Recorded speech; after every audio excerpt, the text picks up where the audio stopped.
তাদের প্রাচীর দিয়ে আটকে রাখা হয়েছে। তারা যখন বের হবে ঢেউয়ের মতো সারা পৃথিবীতে ছুটতে থাকবে এবং বিস্তার লাভ করবে, অর্থাৎ তারা রুক্ষ ও কর্কশ স্বভাবের হবে এবং যখন আক্রমণ করবে তখন চারদিক থেকে খুব দ্রুত আক্রমণ করবে। কেউ তাদের সামনে থেকে জীবিত পালাতে পারবে না। বলছিলাম ইয়াজুজ ও মাজুজের কথা, পবিত্র কোরআনেও তাদের সম্পর্কে বর্ণনা রয়েছে।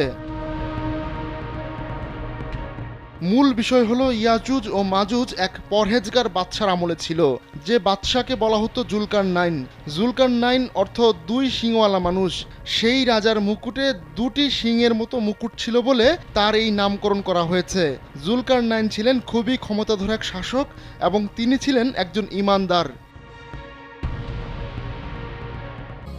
তিনি তার সৈন্যদল নিয়ে ভ্রমণ করতেন, দেখতেন পৃথিবীর কে কোথায় নির্যাতিত হচ্ছে, কে ভালো কাজ করছে। তিনি তার জীবন পার করেছেন ন্যায় বিচার প্রতিষ্ঠায়। তার এমনই এক ভ্রমণের ঘটনা আল্লাহ পাক সূরা কাহাফে বর্ণনা করেছেন। তিনি এতটাই দূরে চলে গিয়েছিলেন যে এরপর কোনো মানব সভ্যতা ছিল না। সেখানে দুটি পর্বতের মাঝে তিনি এক জাতিকে দেখলেন, যাদের ভাষাও তিনি বুঝতে পারছিলেন না, কারণ তারা সভ্যতা থেকে এতটাই দূরে ছিল যে তাদের ভাষাও দুর্বোধ্য ছিল। কিন্তু সেই জাতি ইশারা ইঙ্গিতে জুলকারনাইনকে বলল, ইয়াজুজ ও মাজুজ তাদের উপর অনেক অত্যাচার করছে, তারা তাদের হত্যা করছে। এরপর এই জাতির লোকজন জুলকারনাইনকে একটি দেয়াল নির্মাণ করে দেওয়ার অনুরোধ করে। এ বিষয়ে সূরা কাহাফে বলা হয়েছে, সে অর্থাৎ জুলকারনাইন বলল, আমার প্রতিপালক আমাকে যে ক্ষমতা দিয়েছেন তাই যথেষ্ট, সুতরাং তোমরা আমাকে শ্রম দিয়ে সাহায্য করো। আমি তোমাদের ও তাদের মাঝখানে একটি মজবুত প্রাচীর গড়ে দেব। তোমরা আমার কাছে লোহার তাল নিয়ে আসো।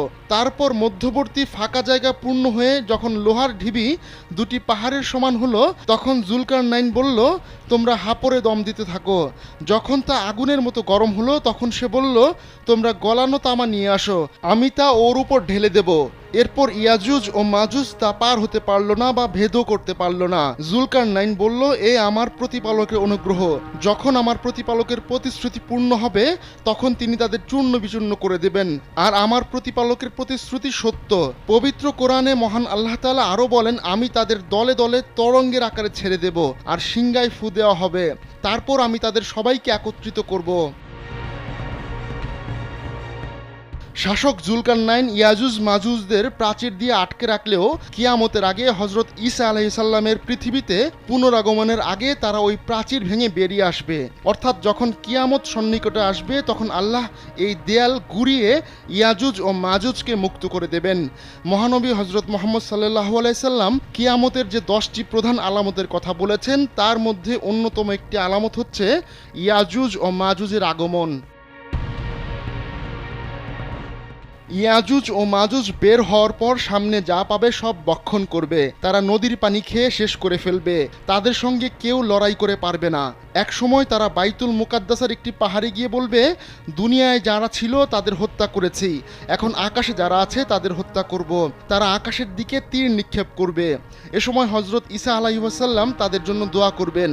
এতে ইয়াজুজ ও মাজুজের কাঁধের দিক থেকে এক প্রকার পোকা সৃষ্টি করে আল্লাহ তাদের ধ্বংস করবেন। পৃথিবী জুড়ে তাদের লাশ পড়ে থাকবে। আল্লাহ নখযুক্ত পাখি পাঠিয়ে লাশগুলোকে সরিয়ে দেবেন। আহমদুল্লাহ শিকদার, কালবেলা ডেস্ক।